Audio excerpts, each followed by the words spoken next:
Shalom sahabat GKPS TV, sebelum kita dengar-dengarkan firman Tuhan, ada baiknya kita bersekutu dulu di dalam doa. Kita berdoa. Bapa di dalam sorga, terima kasih Tuhan, Kau sungguh baik dan terbaik hadir dalam kehidupan kami, menjaga dan memelihara hidup kami. Tuhan Yesus, satu rindu kami rindu disapa oleh kebenaran firman-Mu. Maka berfirmanlah Engkau Tuhan, sebab kami siap untuk menerimanya. Amin. Shalom sahabat GKPS TV yang dikasihi Tuhan Yesus. Firman Tuhan yang menyapa kita pada saat ini tertulis dalam kitab Mika, pasalnya yang ke-6, ayatnya yang ke-8. Begini firman Tuhan saya bacakan buat kita semua. Hai manusia, telah diberitahukan kepadamu apa yang baik, dan apakah yang dituntut Tuhan daripadamu, selain berlaku adil, mencintai kesetiaan, dan hidup dengan rendah hati di hadapan Allah. Demikian firman Tuhan. Saudara yang diberkati dalam nama Tuhan Yesus Kristus, pastilah kita bertanya-tanya, kenapa firman Tuhan ini hadir?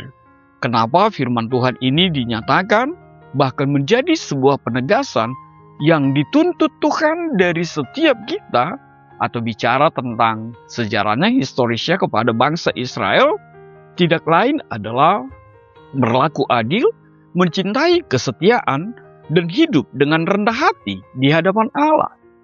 Secara sederhana pastilah kita bisa membayangkan bahwa kalau itu Tuhan tegaskan, kalau itu Tuhan nyatakan, tidak lain bahwa di sana terjadi ketidakadilan, tidak ada kesetiaan, dan penuh dengan keangkuhan. Maka ketiga hal itu dinyatakan oleh Tuhan bahwa Allah itu mencintai, ada keadilan, ada kesetiaan, dan hidup dengan rendah hati di hadapan Tuhan Allah. Saudara, sahabat GKPS TV, kita tahu ini adalah tulisan dari Nabi Mika sendiri. Bahasa Ibrani Mika itu berasal dari kata Mikayahu, yang berarti siapakah seperti Tuhan. Mika berasal dari Moreshet atau Gad. Itu bisa kita baca di dalam Mika 1 ayat yang ke-1. Itu sebuah desa di wilayah Yehuda. Dia sejaman dengan Nabi Yesaya, juga dengan Amos dan Hosea. Mika melayani di sepanjang pemerintahan raja-raja Yehuda seperti Yotam, Ahaz, Hizkia.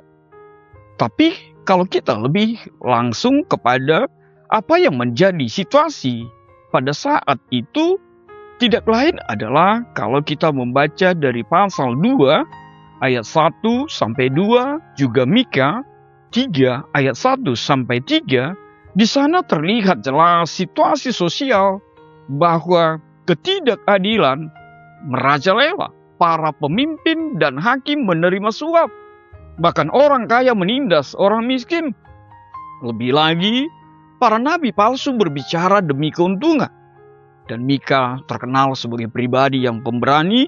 Dia begitu keras mengecam korupsi pemimpin di tengah-tengah kehidupan ketika itu. Juga penyalahgunaan kekuasaan. Dan lebih parah lagi, ibadah saat itu hanya sebagai ritual semata tanpa ketaatan moral. Maka secara sederhana bisa kita melihat apa yang terjadi ketika itu tidak lain adalah bangsa itu rajin beribadah tetapi rusak secara moral. Mereka mengandalkan ritual tapi melupakan keadilan dan kasih setia. Maka seperti apa yang kita baca dari nats kita ini. Dan ini menjadi pesan yang revolusioner karena ditegaskan Tuhan tidak terima hanya bicara tentang kurban, tapi Tuhan kita lebih menerima karakter kita menjadi pribadi yang menyenangkan hati Tuhan, bukan sibuk dengan ritual-ritual ibadah. Artinya, saudara sahabat GKPS TV, Mika 6 ayat 8 ini adalah inti teologi perjanjian. Artinya Nabi Mika tidak sedang memperkenalkan hukum baru, tapi Mika ingin mengembalikan Israel kepada esensi perjanjian Sinai itu. Maka benarlah apa yang dikatakan oleh John Calvin itu, dia mengatakan ibadah sejati itu sama dengan hati yang diperbaharui. Sebab ritual tanpa ketaatan itu sama saja dengan penghinaan terhadap Allah. Dan ini sangat sejalan dengan kritik para nabi selain Mika, juga Yesaya dan Amos sendiri. Maka saudara, sahabat GKPS TV, mari kita melihat apa yang menjadi pesan refleksi bagi kita melalui kebenaran firman Tuhan di pagi hari ini.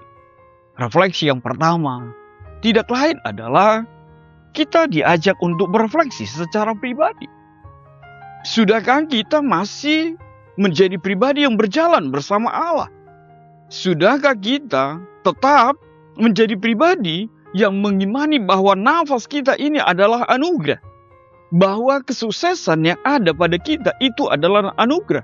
Bahkan pelayanan kita sendiri adalah anugerah yang diberkati oleh Tuhan dalam kehidupan kita. Maka marilah berefleksi secara pribadi. Lalu apa refleksi yang kedua?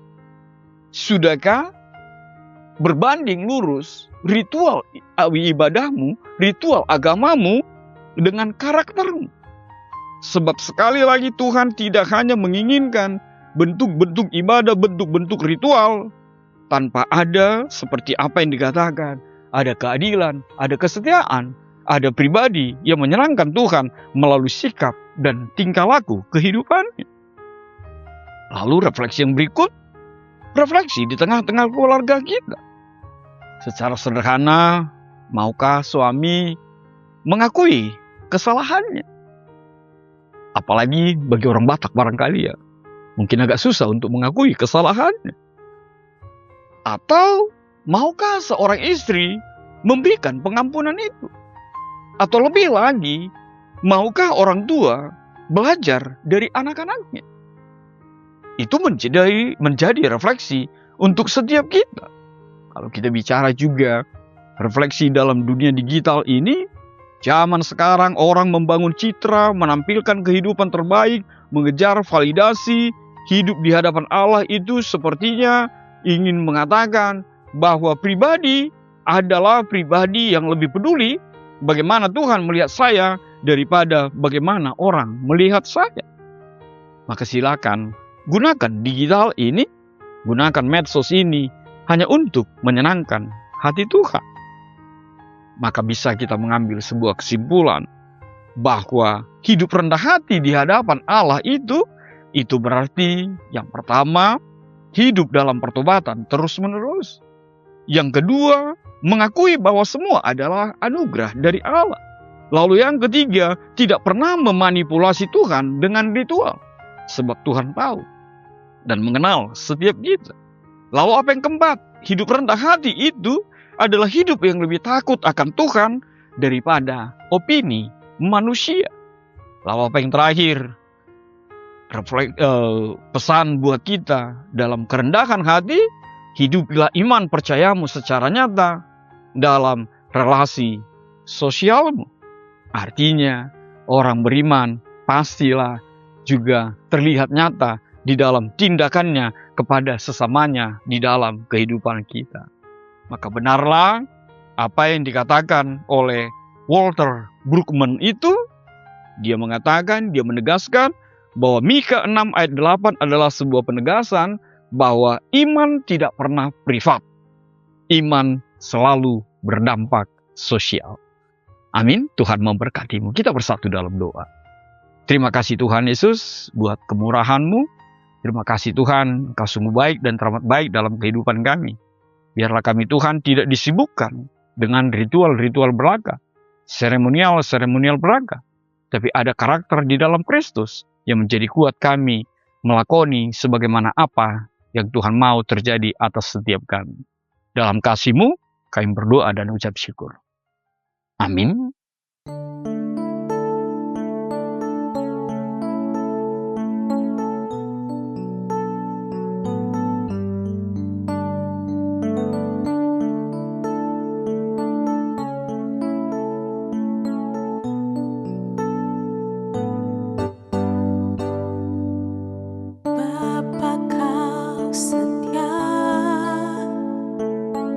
takkan meninggalkan, dan ku percaya Engkau milikku dan ku milikmu.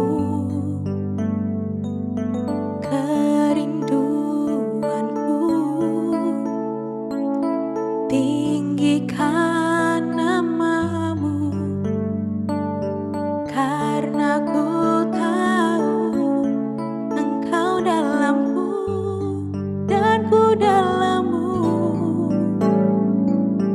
Ubah hatiku seperti hatimu, setulus salibmu, kasihmu Tuhan.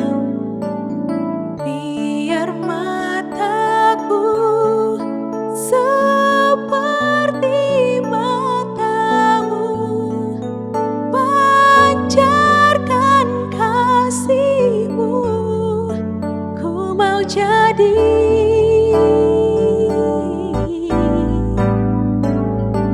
Ubah hatiku seperti hatimu, setulus salibmu, kasihmu Tuhan. Biar mataku seperti matamu, pancarkan kasihmu, ku mau jadi sepertimu.